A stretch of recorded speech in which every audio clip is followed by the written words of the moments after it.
All right. So we are Parents Anonymous. We are here to support the empowerment journey of diverse parents, children, and youth. We believe that we do not empower others. We inherently are empowered, and we are just there to stand alongside you in that journey to help you.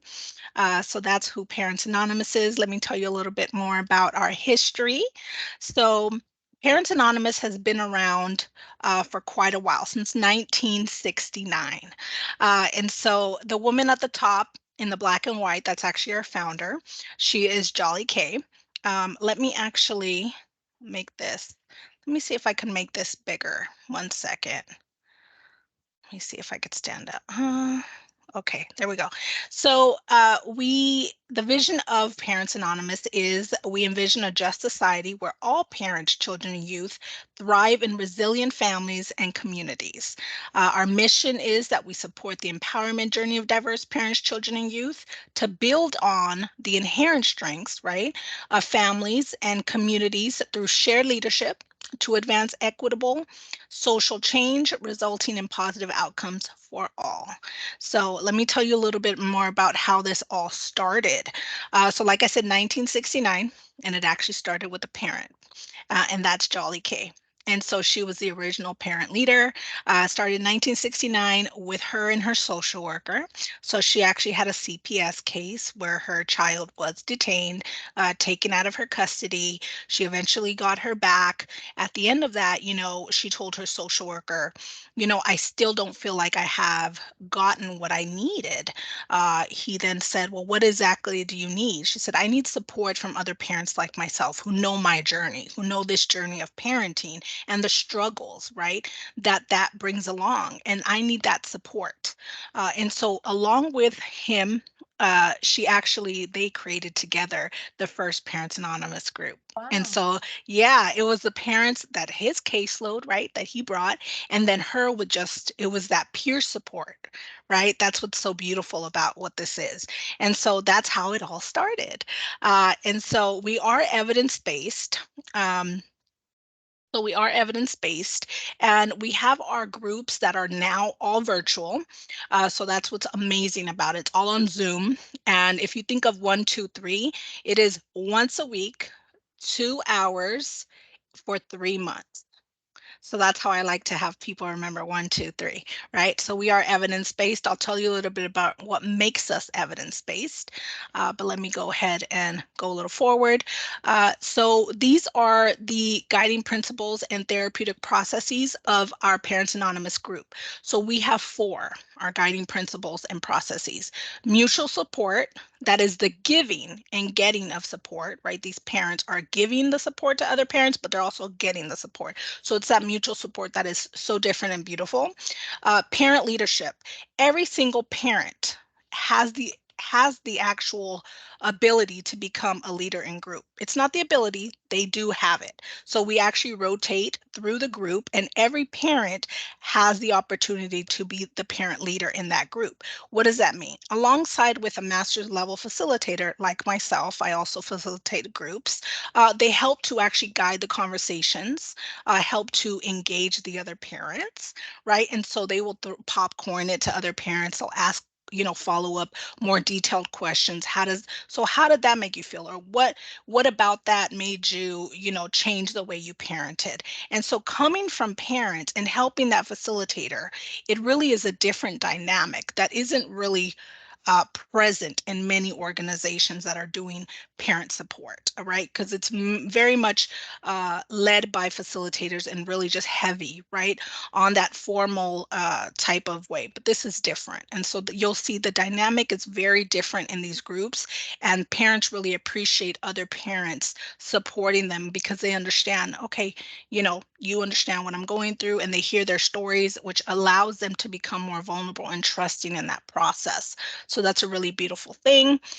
Shared leadership, like I said, they take those turns, right, to be in that shared leadership space. And then we are there to just be along for that personal growth and change. And we are always, always um, just discussing the personal growth and change process and what that looks like, right? And how we are all on different paths, but we are all growing and evolving and changing. And as information comes in, as we bring an awareness from the unconscious to the conscious, right? Change is going to happen. And so we're alongside you on that journey. So that's the beautiful thing.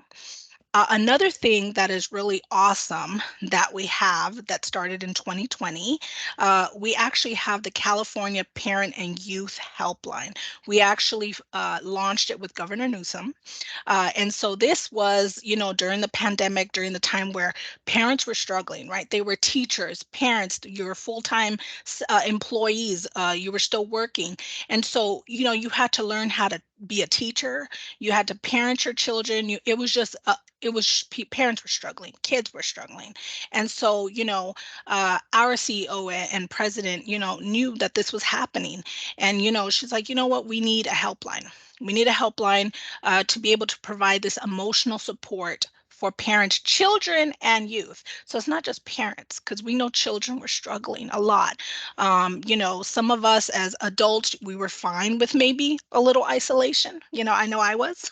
I didn't struggle so much with that. I'm an introvert, so I was like, okay, I'm good. But kids were not used to that, right?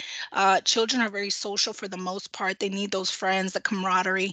And so we saw a lot of depression in children. And so that helpline was also for kids. We've had kids as young as 5 calling in, and so we are linked with, of course, 988, suicide hotline. We call if we have to call 911, if we have, that's always something that we help with. But for the most part, our calls are really that emotional support, that I need a listening ear. All of our counselors are master's level counselors on the line. And then we now actually got refunded, and we are now extended to 8 a.m. to 10 p.m. So we were actually 8 a.m. to 8 p.m. So now we have an extra couple hours, which is awesome.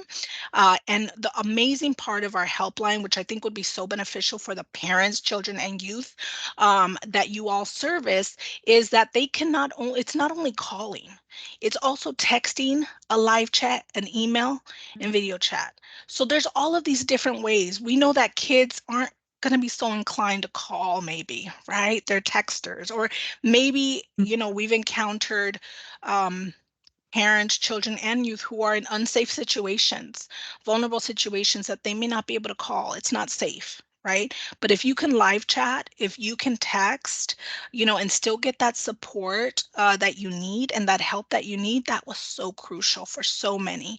And so it is something that we are the most proud of.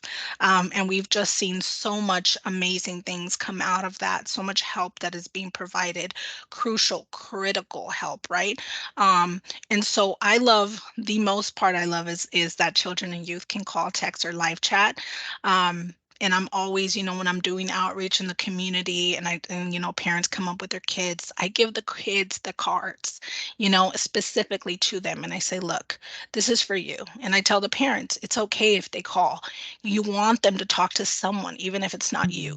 And just know that we are trained, we're master's level, we're there, we know what to say, we know how to help, right?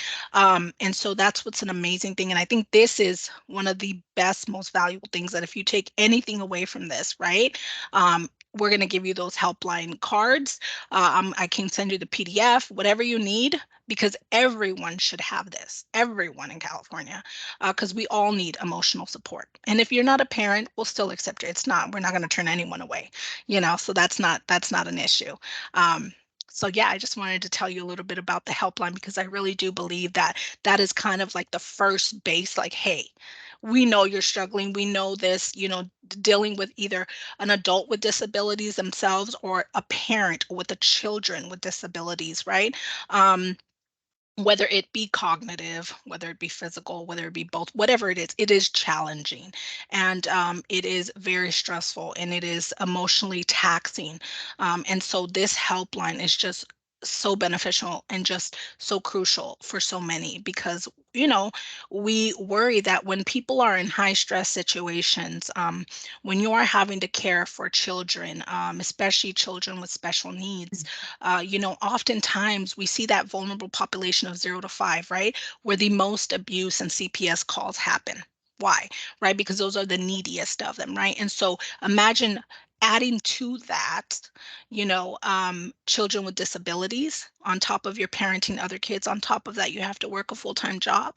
You know, we did this also to prevent, right, child maltreatment, neglect, abuse, right? Because if you have someone to say, I'm about to lose it, right? And we've had those calls, I'm about to lose it. I don't want to lose it.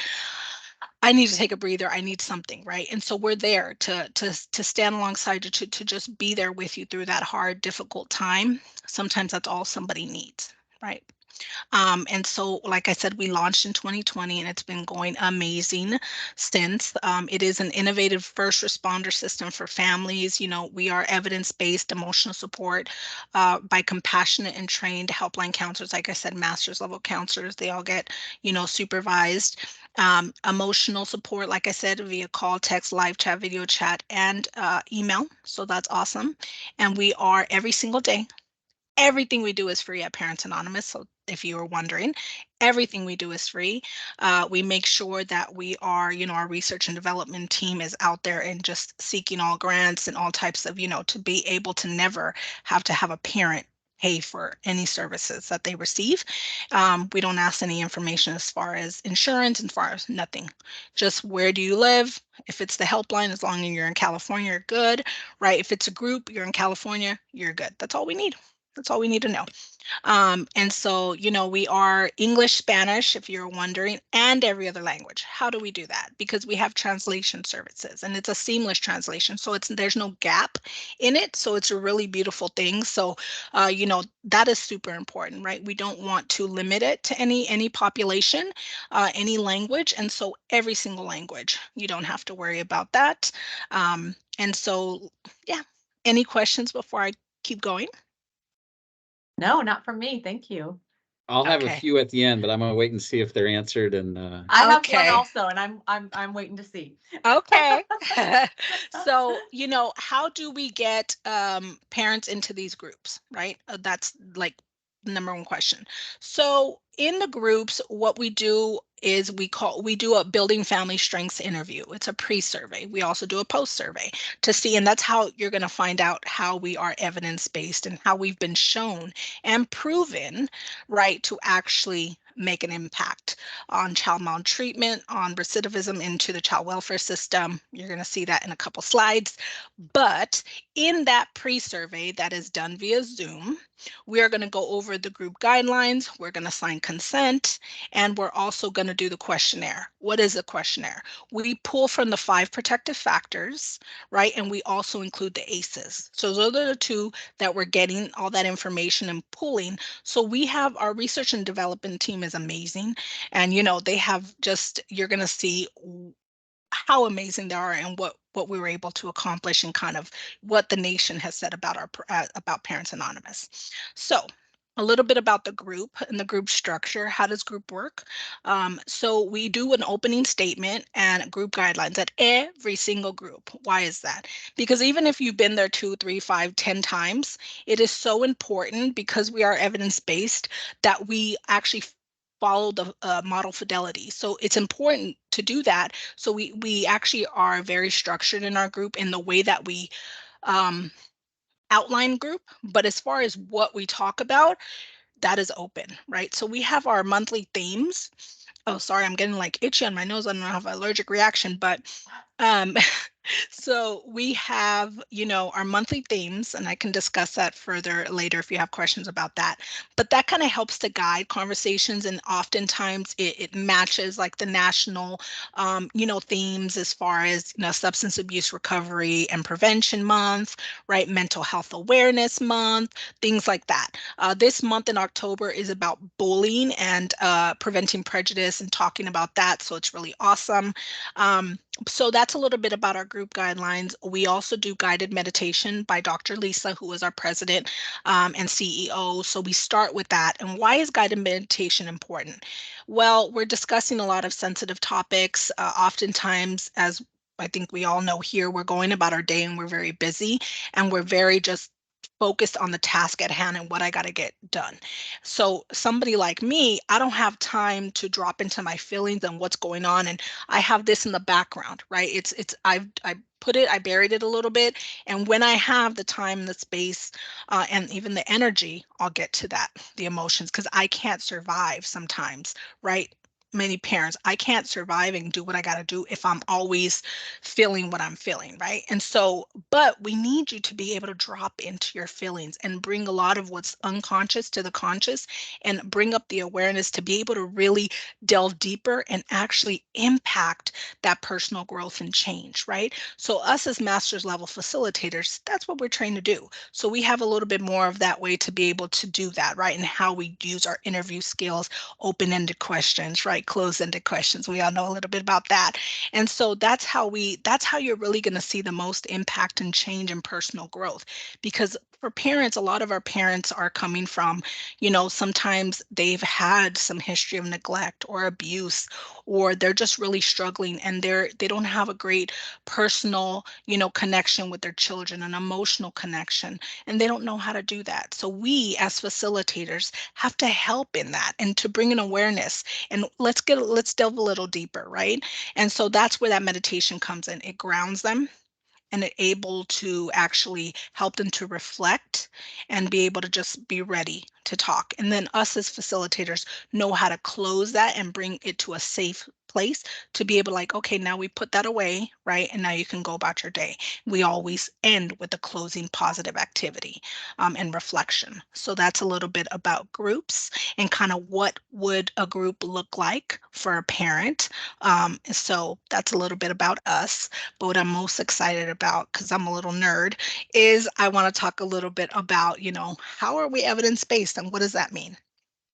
Right. And so Parents Anonymous is evidence-based, which means I'm going to show you exactly what that means. But we've been proven how, I'll tell you, effective in the areas of mental health, substance abuse, parenting, prevention of child abuse and neglect, interventions for abusive behaviors, parent partnerships, and more.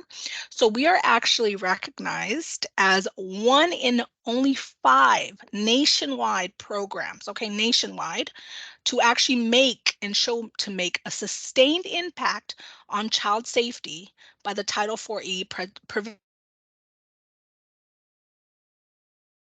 Uh-oh. prevention. Passion on that, I can actually send because I love to read stuff like that.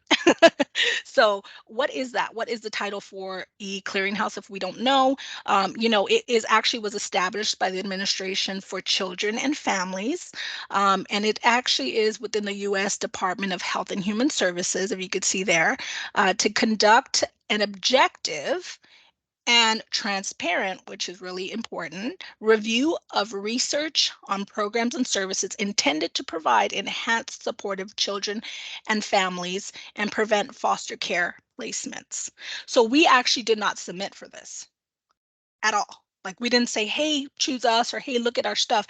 They actually chose us and they actually looked at our stuff without us knowing. So that was like such a surprise when Dr. Lisa found out years ago. So it was like, and this was in 2021, I believe. So this is really awesome. So let me tell you a little bit about that. So we actually have a study.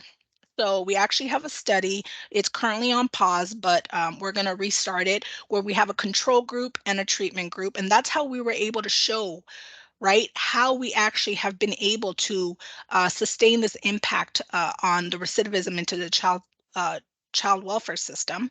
And so we actually, I'm going to actually send this over to you so you guys can read a little bit more, because I know that can help. And so I just want to give you a little data on that. So these were the findings. So the findings, let me see if I can figure out how to make it larger, because my vision is not the greatest. Let me see. Oops. I'm just going to have to go a little closer to the screen. So our findings are that we are ensure child safety. How do we do that? Parents involved in Parents Anonymous were actually significantly less likely to have a subsequent child abuse child welfare referral. And this is all through California. This is not Los Angeles. This is because we are a California-based program. So just so you all know, in a 12-month period. right? Overall findings suggest that participation in Parents Anonymous groups has a positive long-term impact on improving safety for children whose parents were investigated by the child welfare system. So some demographics, the largest percentage were of the actual parents in here were Hispanic, Latino. Next, we have our Black, African American, White, Asian, Pacific. And if you see here, the substantiation rate, if you see the treatment group, which we had 214, and our comparison group, which was 4,000, you see there the 4% versus 10% 12-month. So that is like really awesome. And I'm very proud to say that.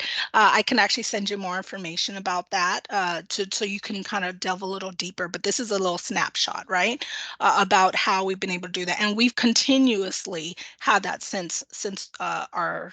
So we are actually continuously holding 1 in 5. So that's really awesome. So yeah, questions a little bit about that. I'm going to pause before I go into a couple more things that we offer, but I want to kind of give you the opportunity to ask any questions because I know I talk a little fast, so apologies. You're doing great. Some of the things that you've mentioned, like the 5 protective factors and ACEs, I mean, those are things that, of course, the 5 protective factors, especially in our early start population, that's something we talk about a lot. And then with our child welfare system, I know the ACEs is a really important tool Yes. for our youth and families. So Priscilla, That's with the 1, 2, 3 and the length of the programs being 3 months, I guess my first question is, being online, Zoom, do you limit the capacity, the number of participants in a 3-month session? So per group, we have the amount that we will have in like an active group. But as you know, it's an open group, so people are coming in and out. So it's not like you Okay. start. Yeah. So that's what's awesome. It's not like you start on February 1st and no, it's open. So people are coming and coming in and going out for their 3 months, which is awesome. Okay. And in our actual group, in our Zoom room, let's say, right, our max that we want to look at, the max is about 15. So Okay. I think in one group right now, we're pushing a little bit to 18, but as you know, some parents don't show up one week because something happened. So, it averages out to like 15. And All that's right. kind of obviously because we want to keep the engagement. We want to, in those 2 hours, we want to be able to have everyone have that time. And so we have a lot of groups. So we have a lot of groups throughout California virtually, so that's, yeah. Okay, that answered some of my follow-up questions, also open versus closed, Right. and the weaving in and out. So the 3 months per individual, that's their own individual timeframe, Correct. but then others could be on different cycles. And it sounds like, if I understood correctly, there are multiple groups being facilitated Different days, simultaneously. correct. Yeah. Okay. How Yeah. how do people get assigned? Is it just kind of like first available random assignment, or No, so is it's it geographically or similar geographic. needs? Okay. Yeah, it's geographic. Everything is geographic. So we have everything that is like, if you want to think of above LA County north, right? That is called our CDSS. So California Department of Social Services, right? Mhm. We have like a contract, whatever. We have money that we have there to do those groups. And so that is our largest number of groups that we're holding because it's the largest geographic area that we hold. And so we have multiple groups, multiple facilitators that are doing it different days of the week and different times. We have a lot of slots that are in that evening time because we know that parents work mostly. And so we have those, but we also have, morning slots. We don't have anything on the weekends yet, but our helpline is daily. But yes, we have multiple groups. And so what we do is we do what's called the Building Family Strengths interview. Like I told you, at the very end, we assign them to a group. We open them. Everything we do, we share the screen. So we're sharing, they're reading everything, all the questions. There's total transparency, so they're reading the questions along. Myself, I tell them, you can read them, I can read them to you, and then they answer the questions. At the end, I pull up my screen and I show them all of the available days and times for the groups that they would be assigned to. So when we start, depending on, all we need is the city that they live in, right, and the county, and then that's how we know where we're going to place them. So, Cool.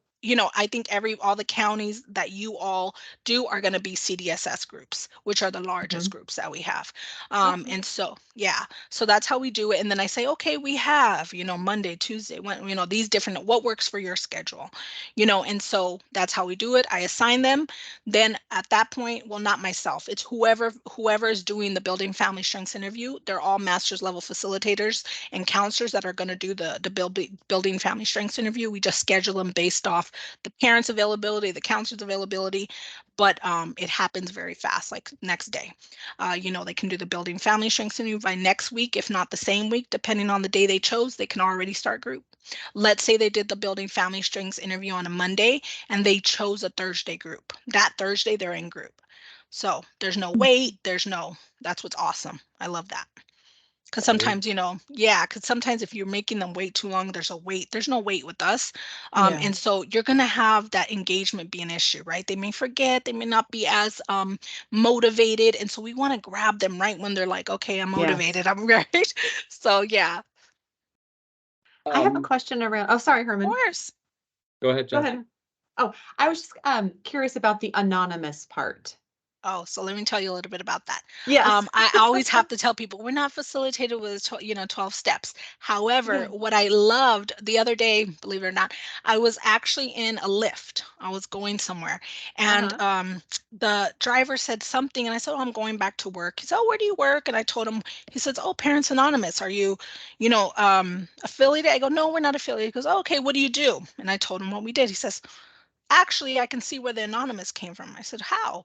He said, "Well, I'm in recovery." He says, and in the anonymous model, he's like, it's the mutual support.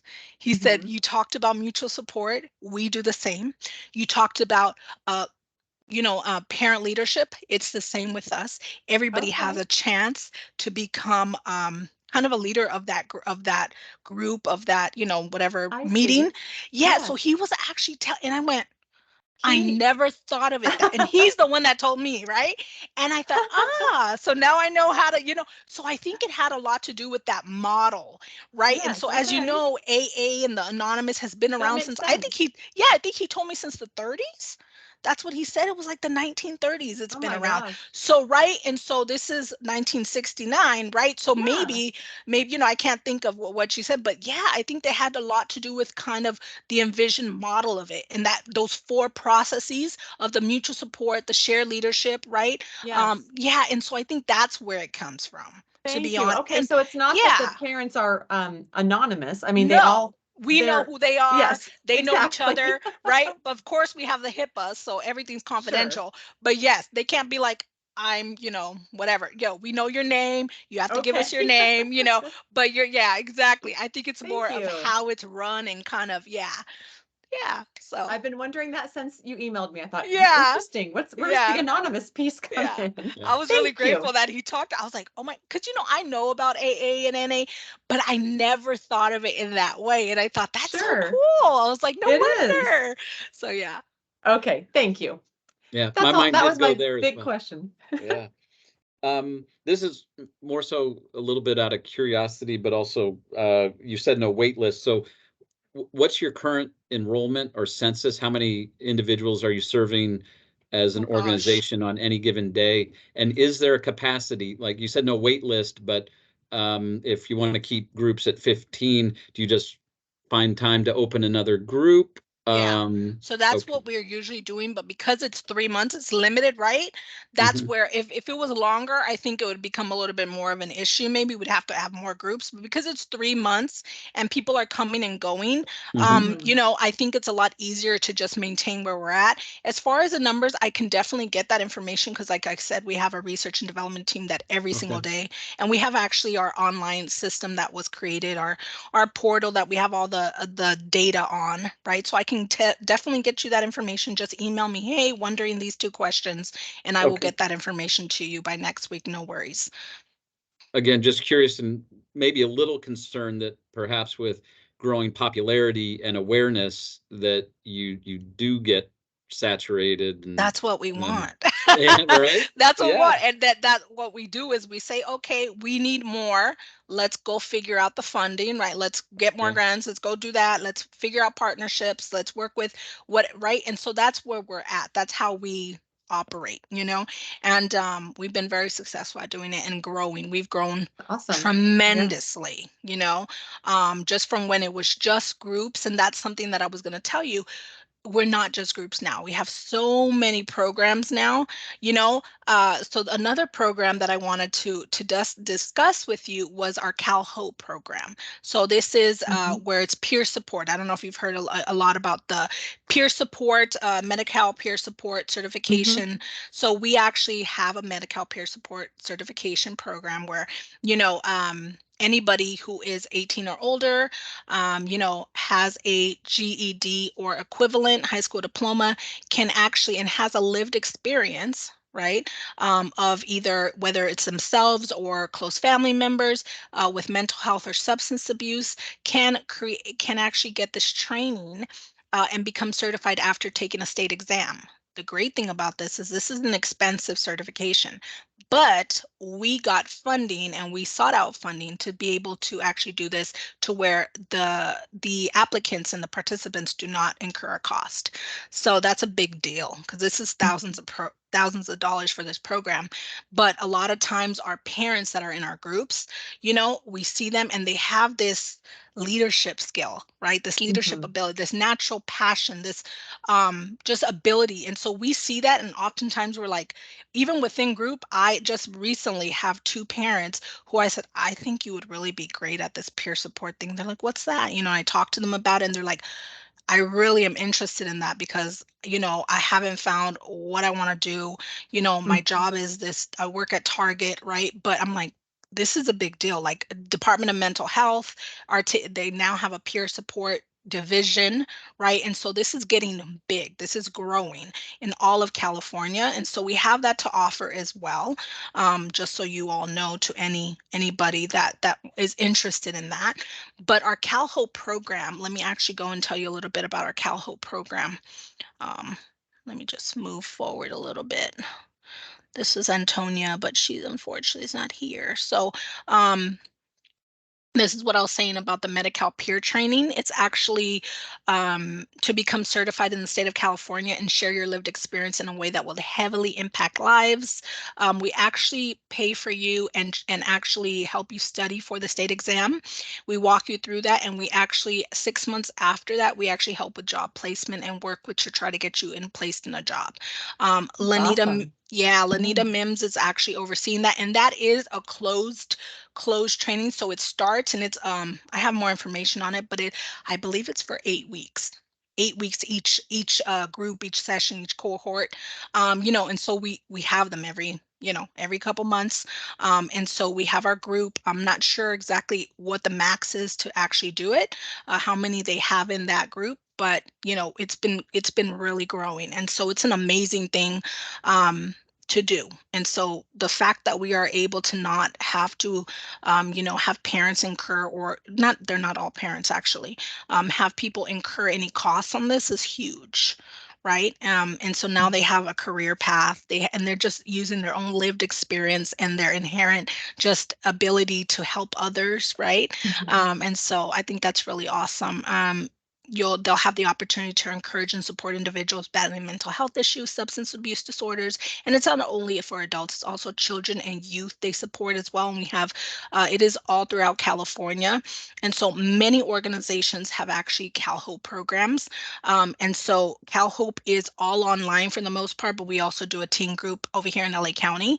And so I want to tell you a little bit about that. So let me actually tell you about Cal Hope. So the peer support, right? So what's funny is we have a lot of our Cal Hope peer support specialists that took that training, and then we hired them on, and now they are working in our Cal Hope program. And they are peer support specialists, and they're providing support to parents and youth. And so what is the difference? Well, we know the difference between a peer, right? Someone that does not have, like, let's say, a master's degree, formal education, but they have that lived experience, right? Whereas we have our individual counseling in LA County, we have a contract to do that, and that is a master's level therapist, right? But sometimes that's not what parents need or children need. They just need support, peer support, right? Which is different and very beneficial. And so they provide a supportive environment for individuals to share their experience, connect with others who may be going through similar challenges. So there's groups online. And so I can actually give you the website to that, and they could just literally join. So you could just pop in on those Zoom. It's actually on the website, and it just boom, you just jump in. So that's what's awesome. It's all free. They're 1 hour online discussion groups, which is really cool. Various topics about managing emotions, rebuilding trust, peers, resources, youth. We have bullying for the youth, right? We have a big, big push on substance abuse awareness and prevention, especially because of the fentanyl crisis. We're doing a lot around that. We have a specific program surrounding that, so that's super big. And so groups are for anyone in a parenting role and youth who are ages 12 to 17. We have trained peer support specialists who relate to everyday concerns that parents, youth have, and they can speak with a peer support specialist themselves by phone, text, Zoom, or in person.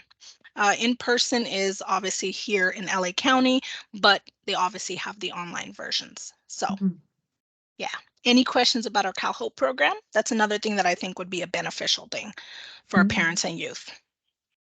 Question about the Zoom, Yeah. and the convenience of click and join.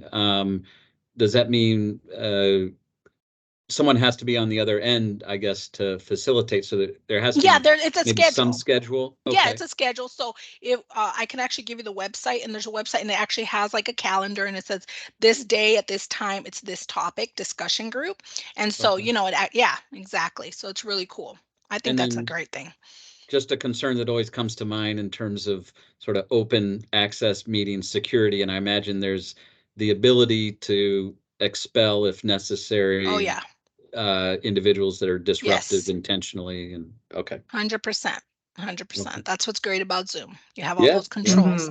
Yeah. We Yeah, that's actually, right. what we do is, as facilitators in our parent support group, we put you to the break room.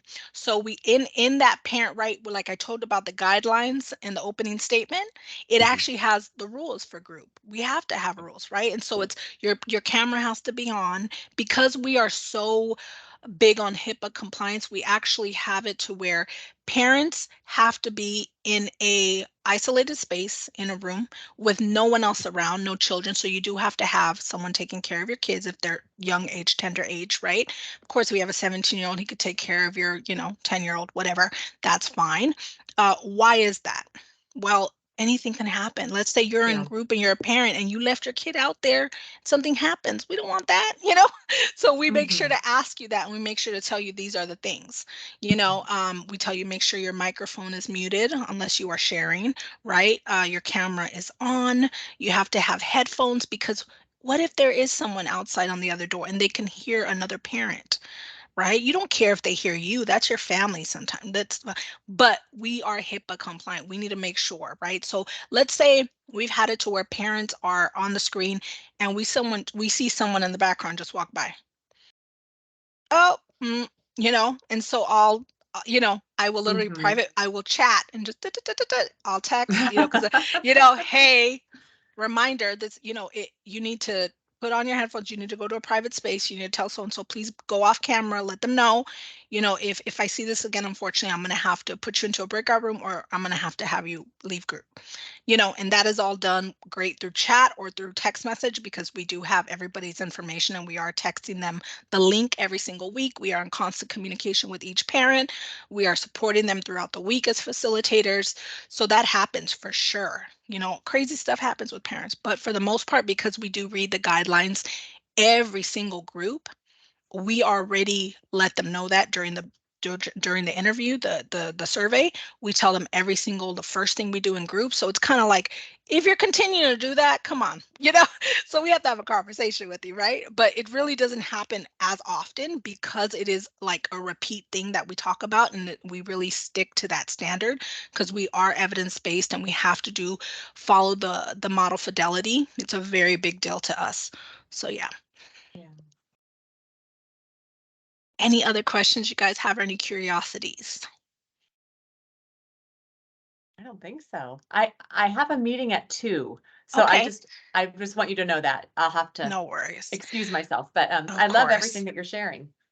Awesome. So I just wanted Yeah. to see how you guys are feeling about Parents Anonymous, how you think, if this fits Well- into, your clientele, and how you think we can partner and be able to provide these services to our I can't parents. believe